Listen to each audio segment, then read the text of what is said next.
What the goal is to take that whole plant, drive it in the front door of a building, and out the back door comes a whole bunch of products. And so one thing can't be interesting at the expense of not having something else. So what I'm finding interesting is that I think we've largely identified an entire ecosystem of companies that can monetize every aspect of an industrial hemp plant. That's Bruce Linton, founder of Collective Growth Corporation, a company that is poised to have a lasting and positive effect on the hemp industry and the hemp supply chain in North America and worldwide. This is the Lancaster Farming Industrial Hemp Podcast. My name is Eric Herlock, and today I'll talk to Bruce Linton about Collective Growth Corporation and what that's going to mean for the supply chain and the hemp industry in general. But first, a few nuggets of hemp news. Okay, first up, Hemp Industry Daily is reporting that in Texas, a ban on smokable hemp products will go into effect next week on August 2nd. The rule was passed despite thousands of industry members expressing opposition to the measure. The Texas Hemp Industries Association asked the state health department to change the proposed rule banning smokable hemp sales, saying it goes beyond state and federal statutes, is an unfunded mandate, and is unenforceable. Next up, Newsweek magazine is reporting that a new amendment to the National Defense Authorization Act could allow members of the armed forces to use CBD and other derivatives from hemp. On Monday, the House of Representatives voted to approve a package of multiple amendments to the House version of the NDAA, including a measure sponsored by Representative Tulsi Gabbard of Hawaii, which would allow military members to consume hemp products. The amendment comes in response to Department of Defense policy banning the use of hemp products by active duty and reserve members of the military. And finally, go ahead. Make my day. The New York Times reported last week that 90-year-old Academy Award-winning actor Clint Eastwood has filed suit against 3 CBD manufacturers that falsely claimed Eastwood was endorsing their products. The suit is seeking millions of dollars in damages.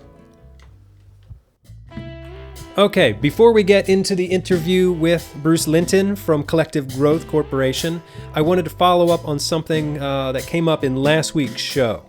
There was some discussion of regenerative agricultural practices, and I heard from some listeners who really weren't sure if the person talking about that was actually practicing regenerative ag. So I wanted to check in with somebody that I consider to be an expert on regenerative agriculture and sort of get a definition around it. What is regenerative ag? Hey, Sam, could you introduce yourself for us? Sure. My name is Sam Mallory. I'm the lead organic crop consultant at the Rodale Institute. Our focus is on helping farmers transition to organic production. So we had a guest on the show last week who was sort of describing his farming operation as regenerative, and I had some feedback from listeners who questioned whether or not what he was doing was actually regenerative agriculture. Can you define the term for me?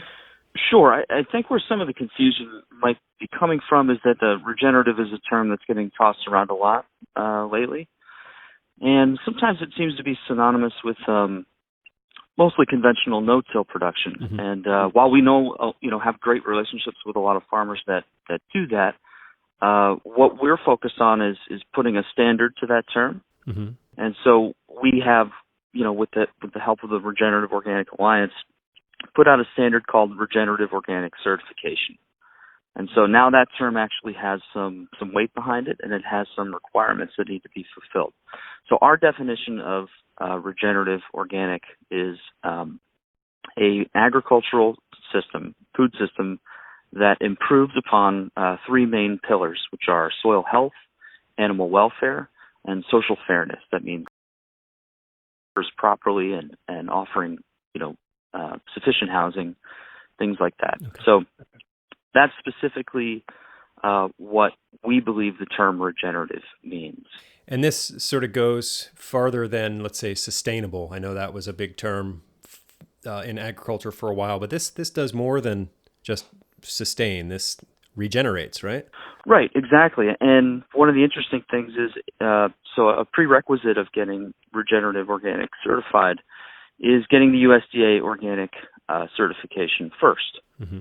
And the USDA organic certification in the actual text of the regulations says that you must maintain or improve the natural resources, soil and water, on your operation.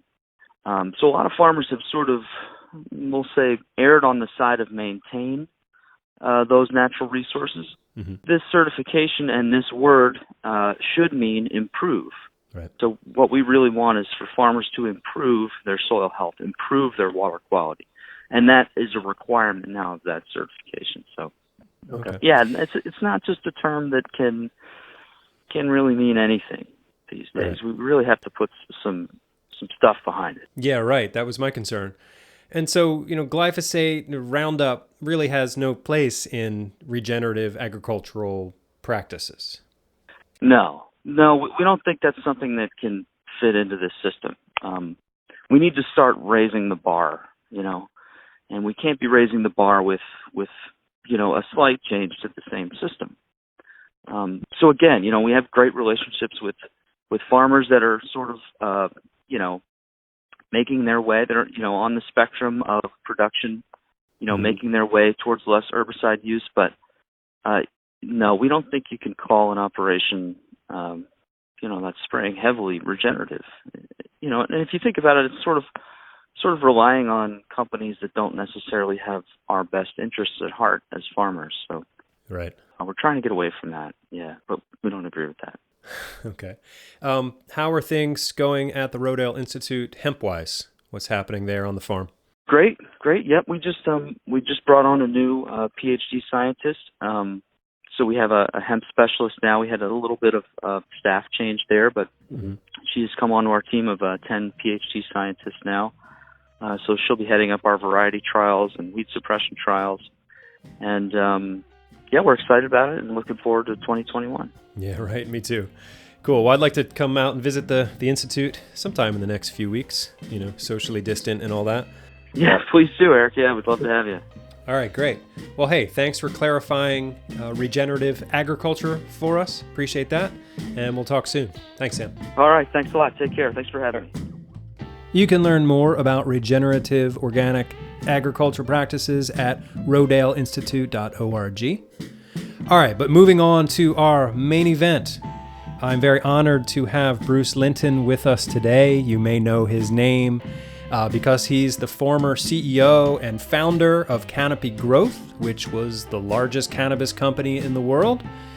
Today, he is on a whole different path. It's still in the cannabis space, but he's teamed up with a few folks, one of whom is Jeff Whaling, that you remember from this show. So together they have launched Collective Growth Corporation, which we're going to hear all about, but let it suffice to say here that Bruce Linton is a visionary, a pioneer, and an absolute boss in the hemp space. So here we go. Bruce Linton, welcome to the Lancaster Farming Industrial Hemp Podcast. Could you introduce yourself for us, please? Sure. So I suspect, like many of your listeners, I'm entrepreneurial, and I'm not sure if people would agree with me, but I'd say part of being entrepreneurial means that you should also be not super employable, because you kind of have your own views and you want to pursue them and you want to create value while pursuing them. And so for me, being an entrepreneur has been about curiosity and trying to turn that into outcomes that maybe others thought weren't likely. Okay, well, you've been in the hemp space, cannabis space for a fairly long time. So I know some of your work, and it's an honor to have you on the show today. But most recently, your venture that you've launched is called Collective Growth Corporation. Can you explain what that is? Yeah, so, just you kind of hinted at it a bit. So I founded about 7 years ago a company called Tweed, which became Canopy Growth, which about maybe a year and a half, 2 years ago, Constellation Beverages, the guys that have Corona and a number of beers like that and wine, they bought about 27% of that company for $4 billion billion. And so that was an interesting build up. The company grew in about 6 years from what everybody told me was one of my bad ideas into a US $18 billion-ish market cap. And what I've been doing for the last year and about 2 weeks is thinking about what what are big public policy changes that are going to change the world? What are big supply chain changes that are going to happen? And that's been particularly acute in my head with COVID. And for a variety of reasons, that led me to a thing that you mentioned called collective growth. And what collective growth is a kind of a funny structure. You can list on the NASDAQ stock exchange a then public company that a condition of it getting on there is that folks decided they would invest and put into your trust or treasury 150 million US dollars in our case. And the rules of engagement are that the money is there, but we can't use it. But what we can do is come back to them in up to 18 months with how we would use it and the stock that is publicly trading in order to buy a bunch of things that are typically a private company, put them together or turn it around and make it into something that's quite valuable. And the most obvious use of an instrument of that sort for me was in Europe and a few things in the US and some in Asia. There are some really terrific practices around how you convert industrial hemp into very important industrial inputs, whether they're for automakers or insulation or folks who are busy making all kinds of paints, gels, greases. There's a great number, about 224 categories of industrial interruption or disruption we think that we could hit with the hemp plant. And so it's our goal to make deals with a range of these folks and then present it to our shareholders in the not distant future and operate the companies where they are, but then build at least one, maybe three really sophisticated, serious facilities that sit right between the farm and that field with the hemp in, because I'm not going to be in the farming business, but we're going to be in the business of turning that crop, converting it into inputs that industry wants. Okay. And I think that's a pretty important task because there should be little debate that corn, soya, a couple of other crops, maybe canola, depending what country you're in, all face interesting challenges ahead. And so the question is, what's your next crop and what's the obstacle to that happening? And the obstacle right now is the factories that I just described that is our goal to have built and get running, at least the first ones by October of 2021. Okay, so let me see if I have this straight. It's the structure of your company is you get a lot of investors to sort of not give you the money, but hold the money for you. You go out and do research in the field and identify those companies that you want to invest in, and then some kind of approval is met, and then you go forward and invest those companies. Are you buying the companies, or are you just investing in them? No, we're buying them. So it's got an interesting name. It's called a SPAC. And what that stands for is Special Purpose Acquisition Company. Okay. So what you need to do is you go out and you buy them and you turn them into either a single better company or into a bigger better company that's public, or you put several of them together and try to make a terrific company that can grow rapidly. Okay.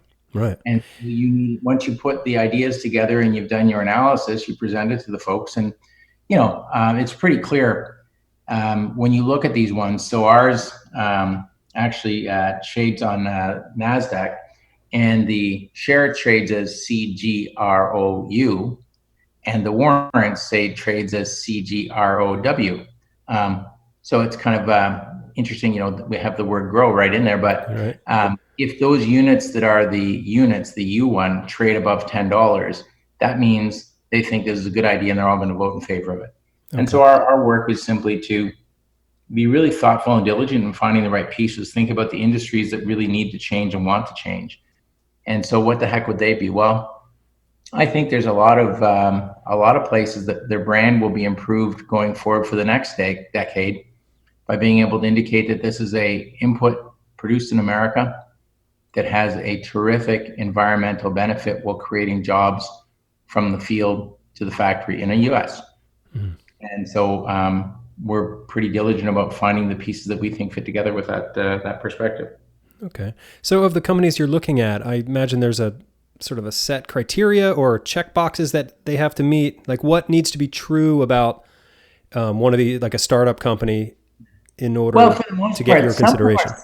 Some of them are startup, but a lot of them are 5, 10, 15, 20, 25 years old. Okay. And so funny things that really matter, believe it or not, unexciting, but accounting. And so if anyone thinks that they can become a public listed company, one of the first things they have to be able to do is show you that their financial statements are in order, that they're near an audit or been an audited level. And the reason it matters is the day we buy them, the clock starts ticking. Within 12 months, they have to be a fully compliant listed company. So that matters. But we also look at and say, why are you worth what you're worth? And that really typically comes down to who are your customers? Why do they love you? What are your processes and why are they unique and protectable or proprietary? And what do you think you could do next if you had access to more capital? Right. And so we do a lot of back and forth across those three primary considerations. And the neat part is there's really terrific hemp infrastructure ideas in China, South Korea, Italy, Netherlands, Denmark, Romania. There's a lot of places that didn't get around to what US and Canada did, which was banning the hemp plant. And by not banning it, they were able to poke away and figure out what it could do. Because before we got busy banning it, it used to actually be a pretty important input to industry and a lot of products. And now with the technology and knowledge we have, we are very good at making it into a conductive fiber, meaning conveys electricity, can weigh less than copper.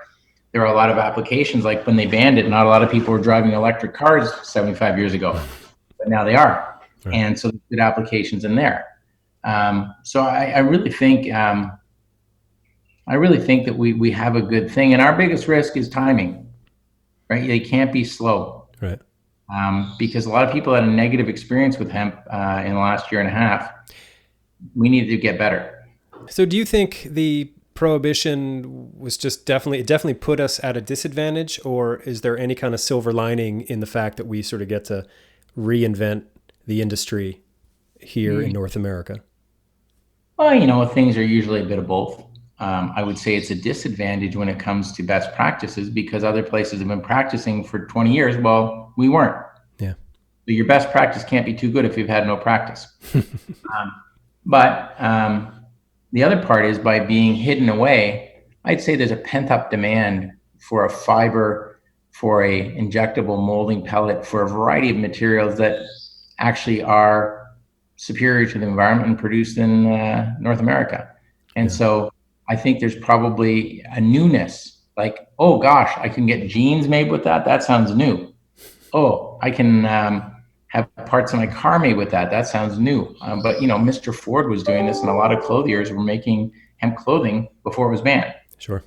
And so I think the novelty effect may improve the adoption rate, and if that happens, I think people are going to find the actual products are superior to the things they have today. Yeah. Do you think hemp in general could stand for a rebranding? I think you're going to find that hemp is hemp, but I think you're going to find that the resulting subsequent products and used inputs will get branded. So what I mean by that, like, you don't have to call it herd, the core, right? Mm-hmm. There may be brands for what that is. And when you make the fiber into different components, we all get pretty excited about, some guy's just done up the hood of his truck or a car with carbon fiber. Well, that sounds really fancy. I suspect there's ways that there'll be identified niche products that are made that become brands. And then over time, I think people will want it because it's better, right? It's a bit like people don't buy things that are good for them for very long. They buy things that make them feel good, look good, and then happen to be good for them. Right. So I think the superiority of the hemp products is going to be dependent on the work we do so we can feed these inputs in. But if you get a pair of jeans that feel softer, wear longer, and have been great in terms of CO2 capture and created jobs in the US, bet you like those jeans, but the first thing you wanted were the ones that felt softer and wear longer. Right. So you can't just jump to the I'm good for the planet. Otherwise, people would have been driving those Toyota Prius electric cars a lot more than they were. It took Mr. Tesla to come along with a hell of a lot better car to actually get anybody's attention about electric cars. Right. Have you identified any companies yet, or have you acquired any companies? Funny. Sometimes I feel like a whole bunch of them are chasing us until we catch them. And what I mean by that is Jeff Whaling, who lives in your general jurisdiction, he's been a pretty visible guy for 7 years in the US, working around the world with the message on hemp. And I was pretty busy building a company in 16 countries over the last 6 years and visible with that. And so when you couple those two things with the fact that we raised the $15 million in the middle of May, right in the heart of COVID, and the week that we were public listing, I think we're the only public listing that occurred that week. That made it relatively globally noteworthy that, holy crap, these guys have a whack of cash. They probably know what they're doing, and we'd like to get on the bus with them. And so I think our prospect list has been outstanding and reasonably deserved. Good. Without giving too many specifics away, can you talk about some of the more interesting companies, maybe not by name, but like what they're doing or sort of the space they're in? Part of it is what the goal is to take that whole plant, drive it in the front door of a building, and out the back door comes a whole bunch of products. Mm-hmm. And so one thing can't be interesting at the expense of not having something else. So what I'm finding interesting is that I think we've largely identified an entire ecosystem of companies that can monetize every aspect of an industrial hemp plant. Mm. And so it's almost like we're building a bouquet of flowers. And you could say one of them looks the best, but you know what makes it look really good is because it's surrounded with other ones that complement it. And so we're very like an entourage effect, if you will. Yeah, the entourage effect. But I really am happy that what I'm finding is that in some places we have 2 or 3 of choices that are quite similar. Hmm. But it feels that we have a really comprehensive bouquet of options that when put together, there will be some debate of what's the second best industrial hemp conversion company on the planet, but there'll be no debate of what's the best one. Okay. So you mentioned before that you're not getting into farming, but you will be working with farmers, or how will that relationship work with the ag sector? So we may go as far as actually having certain genetics that we have strong preference for, and they may have preference for certain geographies and climate zones. And so we may contract in, or ask for a target time and quantity. Really what we're trying to do is make sure that there's a strong match between what is grown, so genetics matter, how it's processed, equipment actually will make a difference, then how we convert it inside that facilities I've described, and then who are our brand name offtake customers for all these various interesting and disruptive goods. And so we do not wish to be in the land owning, land operating, tractor running, ag risk business, but I think we might give a phenomenal rotational crop that solves a whole bunch of the questions about what rate of return can I have and how do I deal with some of there are benefits of the hemp plant in terms of the value to the soil that I think will be very welcome, coupled with the fact if they can make above average returns by growing the crop, and the fact that if we have a very strong balance sheet with a couple $100 million maybe by the time we do a couple more financings, then they're sure to get paid. And so that combination, I think, kind of works for everybody. Yeah, a question that I often ask guests on the show is, how can farmers avoid getting the short end of the stick? What would your answer be to that? Well, I grew up as a farmer, so I'm pretty familiar with the point you raised, but you got to look all the way downstream, right? So the sad outcome of so much CBD-oriented hemp being grown was that 2 things were wrong. There was an insufficient market for demand, and there was an insufficient processing capability, even if there was a market for the demand of all that CBD. And that your entire bet was based on one virtue of the crop, right? So it's a bit like saying, well, I'm going to grow, a lot of guys in the Western provinces of Canada grow canola. Yeah. Now, if there's a big demand for canola oil, that's good. But if you got canola and the canola oil demand's low, what else can you do with canola? Kind of nothing. And so I would say industrial hemp has a whole bunch of options. So instead of being stuck with one dead end, if the fiber demand for one segment, pick, I don't know, auto or carpet, was down, maybe we can revector that output to another sector because there's options on where fiber goes and what format it goes in. And so I think looking at which type of crop we grow, what my offtake agreement looks like, and whether there's a competency in my partner to pay. Because there's a lot of people who grow a lot of hemp on spec, thinking that it was going for a price that's now at least dropped by 1-0. Yeah. That growing of hemp when there's no real market or processing, I wouldn't do it on industrial either. I would look for clear offtake partners. Okay.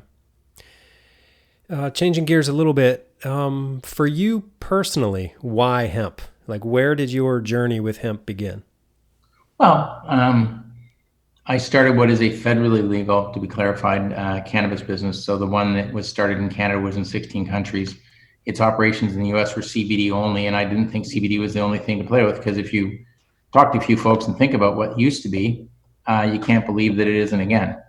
And so just being interested in how do we get here generally, it struck me as that hemp actually may have been treated far worse, for no offense, than cannabis was for some offense potentially in the eyes of people. Like hemp has absolutely nothing which will cause you to have a hallucinogenic psychoactive experience, right? It is hemp. It has some CBD and a whole bunch of fiber and a whole bunch of protein. And because it may have had a leaf pattern that looked a bit similar to something else, and maybe it kind of bothered nylon, it got thrown off the bus for 28 or 80 or 90 years. And if asked, what did you wrong? It said, well, I had a leaf that looked the wrong shape, I guess, and maybe I upset people who were making nylon. Well, they didn't really know that, there was no distinction legally between hemp and marijuana at that point, right? It was all just one plant. Yeah, but one does quite a specific thing to you, and the other doesn't. Yeah. And it doesn't take a huge genius to look at one when it gets to be super tall and the other isn't. But the effect was, I just found it curious. And it struck me as the more you get into it, the more logical it is for the return. And I must admit, with COVID or coronavirus, whatever we're calling it, and all of the, with every interruption, there's some other outcome. And like when I look at the sky right now at my place, I could just be forgetful, but I think the sky is more blue than I have ever seen it before, which makes me give pause to thinking about, do I want to be using airplanes as much, or do I want to be a little more thoughtful about that? Because I used to use them a lot. And where is my stuff coming from that fills my house and fills my belly? So I'm a little bit more thoughtful about the food supply chain and the overall. So when you take all those inputs, I think the timing of hemp to return and be a very relevant part of the supply chain in the US is terrific. Yeah, I agree with you. This is completely off topic, but do you have a mindfulness practice? I don't, but I do talk to myself quite a bit while I'm out working. And so, some people will be like, do you sit quietly and do this or that? I said, no, I don't do that much quietly at all. Like, if I'm using my chainsaw, it's good because you can't hear me talking to myself, but I'm talking through and thinking about what obstacle is expected and how do you turn that into an advantage. And so, it is, if you start anything that hasn't gotten popular yet, you will definitely have lots of objectors. And I can still confirm that hemp is not yet popular. In fact, it might be less popular this year than it was last year. And why is that? Well, I just think so many people grew that CBD crop and they lost money. And now they don't like it because losing money is nobody's fun game. And so the effect of that is that there's at least some adventurous cohort who lost money and now lost interest and they're not enthusiastic about it. We'll work on that once we get our facilities sorted and we can show them where it's going to go and why they should do it again. You're not really looking at CBD companies, though, for collective growth, are you? Not nope. At all. Nope. There's, I imagine if we stockpile it, we might have a decade's CBD sitting around somewhere. I think you're right. The amount of biomass produced and yet still unprocessed. So, no, we're not looking at that. And if we want to make CBD, if you monetize the whole plant, there's still some vegetative matter that can be put into a CBD extractor. Right. And effectively, the cost of extracting it is relatively low compared to the value we make from the rest of the plant. So economically, you could argue I have free CBD if I want it. Now the question is it worth doing that? Right. Yeah, there's just so much promise in this plant above and beyond the CBD. It's almost unbelievable, like truly unbelievable, that the merits of the plant have been withheld from all these industrial processes, and the result has been all kinds of weird hydrocarbon enveloped things, and we recycle our liquid detergent containers so we can turn them into HDP pellets and squeeze those out. Like, there's just so many smart applications for this plant that just get rid of a whole bunch of other steps that are kind of unnecessary, costly, and not terrific for the environment. Yeah. So what else is standing in the way of getting to that? I think we're in generally good shape, right? The regulations got changed in 2018. The world's kind of lined up for interest. It's really usually like a lot of these things now, if you don't execute, it's really the only reason it didn't work is it's your fault. So we just need to execute. Right. How about from like a social justice point of view? Do you think the cannabis, hemp, marijuana industry has any kind of responsibility? Communities of color have been systematically disenfranchised for years because of the war on drugs. Is there any responsibility that falls on the industry? I guess that, certainly it does in other areas, and I've been quite vocal about that. It's almost free when rebuilding something that didn't exist to be more inclusive, because you're not taking anything from anyone other than maybe the criminal supply chain. So why not use something that didn't exist and only criminals have a current interest in to make it an opportunity for people to be involved, which is why cannabis can be quite good leverage for so many governments. With regard to hemp, it's more like, I think it can assist. Like, where's a good place to build our processing facility? You know where it is? Some empty building that used to be a factory for something that now is empty, and the power is not being used, and the water and maybe the gas, and the people nearby used to have jobs there and they don't.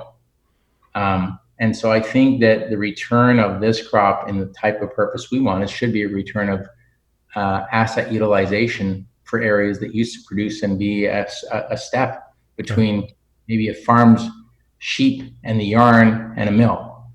Well, I don't need a building quite that old, but you can see where we fit. You could see where we fit in, where other industries have left, and we could occupy. Right. And I think we're starting to see that now, at least here in Pennsylvania. Some of the newer. I mean, it's still CBD a lot, but they're moving into older buildings and sort of revitalizing some neighborhoods. Yeah, and it's not that because you're just trying to be some sweetheart. No, you're being smart. There's a perfectly good building where they will welcome you because they want your employment opportunities. You don't have to get permits. You don't have to do. So people say, well, I'd like the ceiling to be 6 inches higher. Well, maybe just hire better engineers. Tell them to figure out how to work with what they have rather than be so inflexible. Yeah. Is there any one aspect of the possibilities of hemp that you're most excited about? Like super capacitors, or what is it for you? I think we don't even, because it's been hidden away. People have had demos of essentially a shirt that can catch a charge and be also transformative in the color because of the way you use it as an electrical capacitor to pass light through. Stuff like that gets pretty cool. Now, I don't want to talk about where it could go after that, but I think there's no shortage of potential, and it's been so underexplored. It kind of excites me to look at it. Right. Apart from CBD, is there anything about hemp that you think is overrated or overhyped? Well, I think the food potential is terrific, but I still find that it's very rudimentary.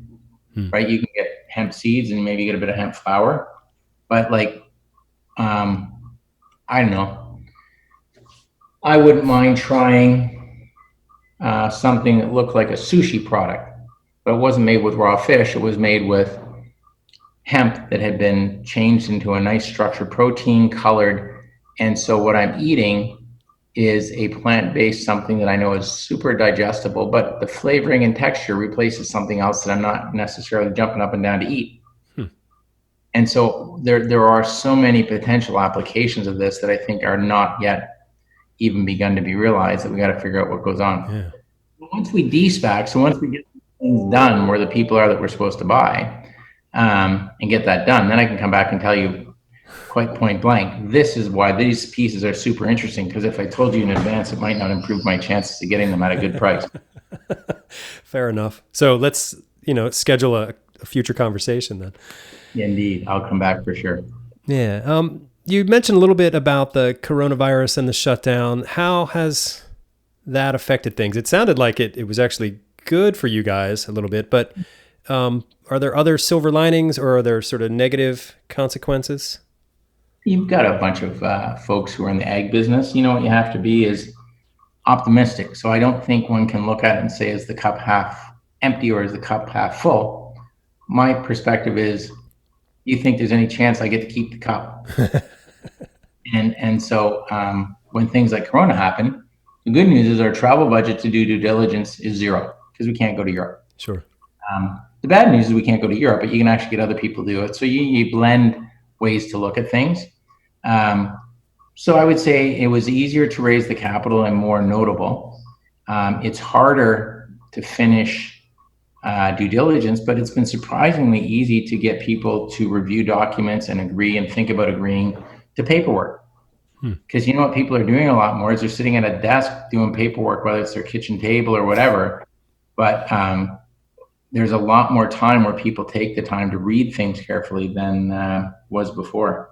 And I fall completely in the right into that, right? Like I actually definitely have more time to look at details. Bruce Linton, CEO of Collective Growth Corporation. Thank you very much for your time. Okay, thanks. Talk to you. Bye. All right, well, that's the show today. Thank you for listening. I will put some links up on the show page for this episode for you to learn more about Collective Growth Corporation, and some links to those news nuggets I talked about in the beginning of the show. My name is Eric Herlock. I am the digital editor at Lancaster Farming Newspaper, the greatest agricultural newspaper in the world.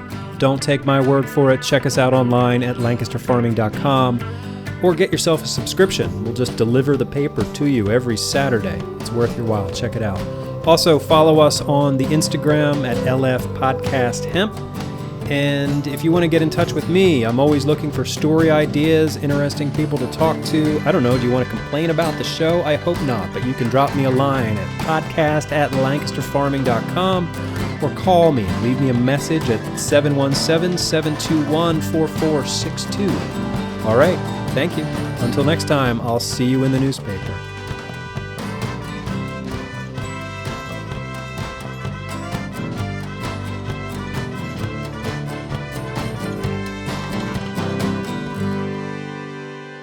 Go ahead.